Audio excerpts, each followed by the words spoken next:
Well, hi everyone. I'm John Redland, and this is my review of WWE NXT for February 19, 2020. Post-Takeover Portland episode, and it wasn't that good. There were a couple good moments, there were a couple good things, but honestly, it's very much a holding pattern episode. Makes sense. Look, Takeover Portland was liked by a whole lot of people, loved by a whole lot of people. I liked enough of it, but I was still kind of on the fence of calling it one of the greatest takeovers ever. But you can check out my review and figure out, whether you agree or disagree on that. As for this show, going to be a short review here because there were a lot of Takeover Portland recaps. Makes sense as it was a big goddamn deal and did have a lot of people talking. Undisputed Era starts off. Adam Cole says about Tommaso Ciampa, obsession will never beat destiny. Talks about being the greatest NXT champion that there is. He will end up beating Finn Balor's record before Takeover Tampa Bay, unless they suddenly have Cole drop it, and that would be really fucking dumb. So he's going to beat Finn's record, but maybe Finn ends up facing Cole at Takeover, and we get that. We get Finn, winning and holding it until, Takeover Boston, or whatever the SummerSlam one is. Anyway, they hype up Roderick Strong beating up Velveteen Dream, and then suddenly the lights go out, and Velveteen Dream says, leave your boys at home. You have a chance to prove yourself as a man to Marina and your son. Who is the heel in this feud, exactly? I do not get it. Lio Rush and Jordan Devlin, NXT Cruiserweight Championship match. If this match hadn't gone on as long as it had, I might have ranked this one. I might have, been a little more praising for this. Now, I got it. These guys were not featured on the TakeOver card, which was already deep enough as it was, and they wanted to fill some time because, again, holding pattern episode. There was some good action in this, but I don't know. The Cruiserweight Championship just feels so flat, and it just has for a while, no matter how many great workers there are that are holding it and fighting over it. That's just me. But Devlin targets ribs in the back, grounding Leo. Even though Devlin's pretty quick himself, Leo is much faster. Leo does come back with some speed. A nice Koji clutch, really, really nice variation. I did like that, really appreciated that. Reminded me of Christopher Daniels pulling it off, and various others as well. There were some really close near falls, like that, stunner that he does off the ropes. Lio Rush does, and he gets a close near fall, and Devlin got his foot on the rope at the last second. But at the end of the day, Devlin's side, 1, 2, 3, and Devlin retains. No shock. We then get Dakota and Raquel Gonzalez, aka taller Sonya Deville, because she is right, because Dakota's been overlooked too many times. I kid. Raquel, used to be Reina Gonzalez. Yeah, I'm glad to actually see her featured. I think that she's got some good potential, especially somebody that is much taller than a lot of the women there. I think that she does have some good upside, and hopefully this pairing with Dakota will work. But then Regal says, oh, by the way, you and Tegan Nox Dakota are going to face off in a steel cage in 2 weeks. Okay, cool. Tegan's probably going to win there, and then we're going to have the blow off at Tampa Bay, I guess, or on TV. I don't know. We then get Austin Theory out there, but suddenly Tommaso Ciampa comes out and he just says, not tonight, Austin, not tonight. And then talks about Gargano. He should have known it was coming because the sudden DIY reunion, the fact that he knew the kind of person that Johnny Gargano was, and that the championship always revolved around him, and that he's got to take him out. So we're probably getting Ciampa versus Gargano. Loser leaves NXT at TakeOver Tampa Bay. At least that's my guess. I don't know what else they can do here. And Gargano is going to lose there, and then Ciampa will stay in there. It is what it is. And then Austin Theory pisses him off, and he beats him up, beats the shit out of him. And there we go. We get Finn in a pre-tape video package. NXT is my chessboard. Watch the move that I make next week. And then Raul Mendoza and Joaquin Wilde. Sorry, I always get that confused. The former DJZ. I really should just call him DJZ, because that's what I've known him by for so long. They take on the grizzled, not hung, but young veterans. And I tend to make that joke on Twitter, so forgive me, can't help it. Zach Gibson and James Drake. Not a bad match. Easily a get-over match for Gibson and Drake, even though Mendoza and Wilde did get in some shots. Mendoza in particular with some good offense near the end. But he gets hit with the ticket to mayhem, 1, 2, 3. And they are going to be the world's number one. Or as Gibson said, the whaled number one. Sometimes accents, rushing lines is funny. So we then get the Broserweights getting a pop, and Riddle turned it into full fist sale as he's just fisting everybody in the crowd. And yes, I know that means something different, but have fun on seeing that.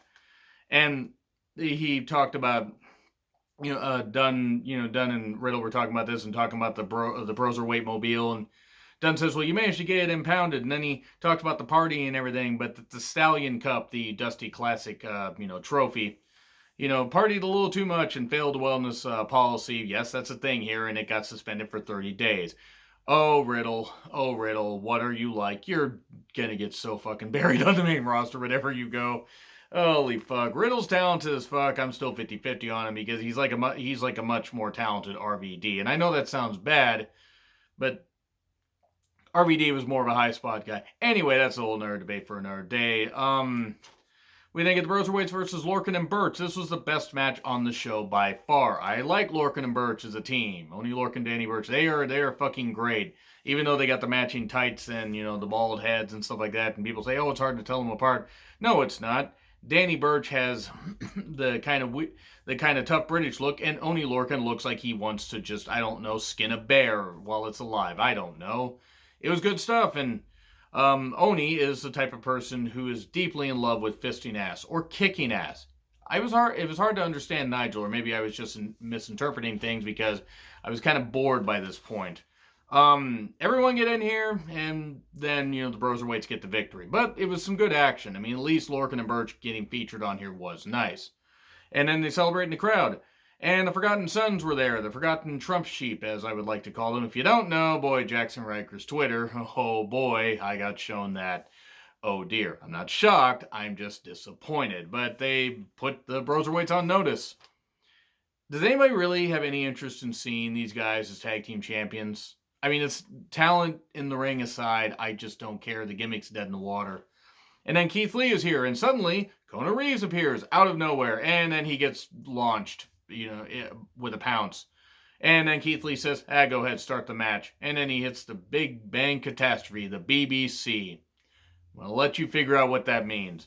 And he pins him, instantly. So it was a squash. Okay, gets Keith Lee over. But then here's Dijakovic. He says if he hadn't tweaked his back, he would have beaten Keith Lee. So it's like we're getting Dijakovic going heel. He's making excuses. And Lee says, I've always heard, I keep hearing excuses. But the crowd keeps chanting, fight forever, pretty much prompting them. And says, you know what? Maybe we are destined to fight forever. Get Regal to agree to it, and you can have your match. And then we get Kaden Carter versus Chelsea Green. Now, a while ago, and Robert Stone was there, the former Robbie E. from Impact, as I have to remind myself because he hasn't been on Impact for a good while. It was a rematch where Chelsea Green had lost to Kaden, out of nowhere after getting this rebranding. It was a huge clothesline from Kaden and some good exchanges. Chelsea with some very good heel work. And then suddenly Bianca Belair just comes in while Chelsea is standing on Caden's hair, maybe saying, no, sweetheart, you're not going to do that to somebody's hair. It says, I'm going to let you finish, and if you don't know what that line's a callback to, you're not a Kanye West fan, which probably is a good thing. But anyway, so she challenges Charlotte, says, I'm gonna whip your ass. You don't even go here. And then the match is still going on, by the way. And then they just restart the match, and then Stone ends up tripping Kaden as she tries to get back in the ring, and then the unprettier variation from Green pins Kaden 1, 2, 3. Okay, Ciampa versus Austin Theory next week, and then Finn next week. Finn is going to display everything for the world to see. I know I excited some Finn fans right there. Velveteen Dream versus Roderick Strong. Who is the heel in this feud? And sweet Christ, what was going on here? Were these guys drunk? Were these guys hurt? Were they trying to make it look like it was supposed to be a physical war, just like these two hate each other and they're struggling to get crisp moves in? Because it's one thing to make it look like where it's a fight. This didn't look like that. This looked like the timing was off, like they were almost back in training school. I mean, it was not good at all. So I hope both these guys are okay, and I hope just maybe it was just a miscommunication thing. These things do happen, but on live TV, this is almost unforgivable. And if people are going to hammer the women, you got to hammer the guys just the same. This was not good. There was a nice backbreaker in the corner. It's not like everything was terrible, but this was really, really not great. And the Undisputed Era also did not stay back there. Velveteen ends up diving on both of them. He rips his pants off, though, to reveal the Marina tights, as you would expect. And then Undisputed Era gets attacked outside. Roderick hits the knee when Dream comes off the ropes, but then soon after, Dream hits the Dream Valley Driver 1-2-3, and then gets laid out afterwards. I don't know who the heel is here. I don't care. See. And I know it seems like I'm being kind of down on NXT, but for a live show, this was one of the weaker episodes. And I don't like to get in on this. I like to see AEW and NXT both succeed. But so far, the last few weeks, Dynamite has been better, in my personal opinion. There have been a lot of times where NXT has been better than Dynamite, and it's great to have, this war of which one's going to be better, which one's going to be worse. The important thing is both shows are, being watched by a lot of people, and hopefully the ratings rise, and more people start watching on Wednesdays, and we can get, both shows over 1 million. But something about it just did not work for me on this show. So see, it wasn't bad. There were some good moments. But overall, it was just average, and that Dream versus Strong match, it should have been good. Something was just wrong. It just didn't work for me. Anyway, if I forget to put a poll up here, please let me know what you guys think in the comments. Like, share, subscribe, Twitter handle in the description. I'm John Retland. I'll see you soon.